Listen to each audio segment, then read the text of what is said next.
Hi friends, welcome to Rajahmundry home recipes.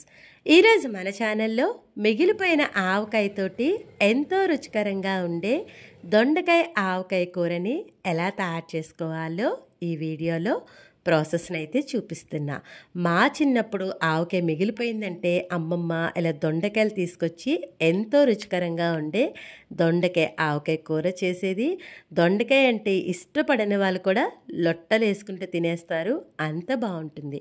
ఇప్పుడైతే దొండకాయ ఆవకాయ కూరని ఎలా తయారు చేసుకోవాలో కర్రీ ప్రాసెస్ని అయితే చూపిస్తున్నా. దీనికోసం దొండకాయలను అయితే తీసుకోండి. తీసుకునేటప్పుడు కాస్త పచ్చిగా ఉండే దొండకాయలు తీసుకోవాలండి. పండుగా ఉండే దొండకాయలతో కర్రీ చేస్తే అంత టేస్ట్ అనేది ఉండదు. వాటర్లో వేసుకుని శుభ్రంగా ఒక 2 సార్లు కడిగేయండి. క్లీన్ చేశాక చాక్ తోటి స్టార్టింగ్ ఎడ్జ్ ఎండింగ్ ఎడ్జ్ని కట్ చేసి దొండకాయను ముక్కలుగా కట్ చేసుకోవాలి. ముక్కలను మరీ చిన్న చిన్న ముక్కలుగా కాకుండా మీడియం సైజుగా ముక్కలు ఉండేట్టుగా కట్ చేసుకోండి.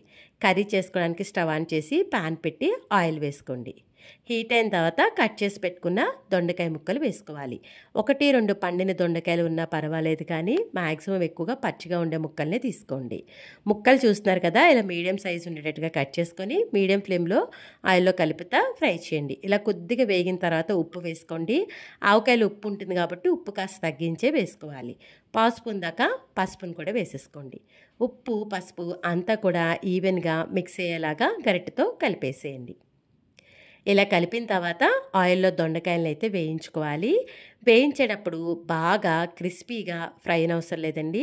దొండకాయలపై ఉన్న కలర్ చేంజ్ అయ్యి కాస్త సాఫ్ట్గా అయ్యేంత వరకు కూడా మీడియం ఫ్లేమ్లో గరిటెతో కలుపుతా ఫ్రై చేయండి. ఇలా కలర్ చేంజ్ అయ్యి సాఫ్ట్గా అయిన తర్వాత ఒక ప్లేట్లోకి వేయించి పెట్టుకున్న దొండకాయలను అయితే తీసేసుకోవాలి. ఇలా మొత్తం దొండకాయలన్నీ తీసుకున్న తర్వాత అదే ప్యాన్లో మరికొద్దిగా ఆయిల్ వేసుకోండి. కట్ చేసి పెట్టుకున్న 2 చిన్న ఉల్లిపాయలని వేసుకోవాలి. మీడియం ఫ్లేమ్లో పెట్టుకుని ఆనియన్ ట్రాన్స్పరెంట్గా ఫ్రై అయ్యే వరకు ఫ్రై చేయండి. ఆనియన్ ఇలా కాస్త వేగిన తర్వాత వేయించి పెట్టుకున్న దొండకాయలు కూడా ఉల్లిపాయలు వేసేసుకోవాలి. వేసేసుకొని మీడియం ఫ్లేమ్లో పెట్టుకుని దొండకాయల్ని ఒక 5 నిమిషాల పాటు కలుపుతా ఫ్రై చేయండి. ఆల్రెడీ దొండకాయలు వేగిపోయినాయి కాబట్టి దీంట్లోకి 1 టేబుల్ స్పూన్ దాకా కారం వేసి కారం అంతా కూడా బాగా కలిసేలాగా ఈవెన్గా మిక్స్ చేసేసేయండి. ఇలా అంతా మిక్స్ చేసిన తర్వాత ఆవకాయలో తేలుతున్న ఊట ఉంటుంది కదా, ముక్క కాకుండా ఆ ఊటని ఒక 2 స్పూన్ల దాకా వేసుకుంటున్నా.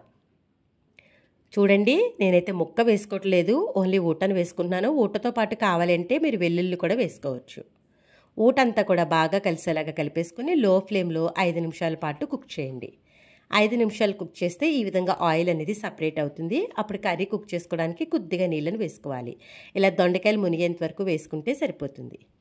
వాటర్ వేసిన తర్వాత మూత పెట్టేసి మీడియం ఫ్లేమ్లో ఒక 10 నిమిషాల పాటు కుక్ చేయండి. అవసరం అనుకుంటే మధ్య మధ్యలో మూత తీస్తూ గరిటెతో కలుపుతూ ఉండాలి.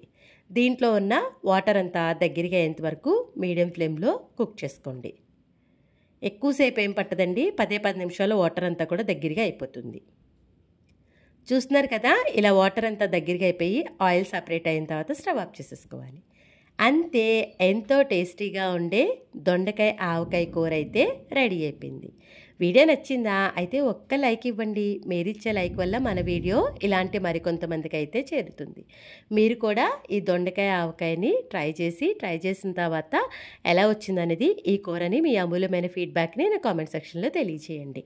మీ అందరికీ నా వీడియో నచ్చిందనే అనుకుంటున్నా. Thanks for watching my video. Please like, comment, share, subscribe my channel.